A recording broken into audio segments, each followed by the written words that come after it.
So guys, for the first step, you're going to head over to search and type in system configuration. Click on it.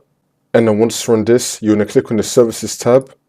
Now you're going to tick the box right here where it says hide all Microsoft services. You're going to tick this box. You should now be seeing all of this. You're going to click on disable all, which will now untick everything. Now you're going to click on OK. Now you're going to click on restart. You want to restart your computer. And then once you're back on Windows, you're going to head over to search again and type in system configuration. Click on it.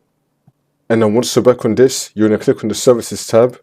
Now we're going to tick the box again, hide all Microsoft services.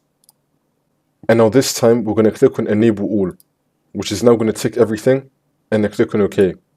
And now you're going to click on exit without restart. And now we can open up Google Chrome again, and then the problem should be fixed. If the problem is still not fixed, then you just want to restart your computer, and then this should now fix your problem.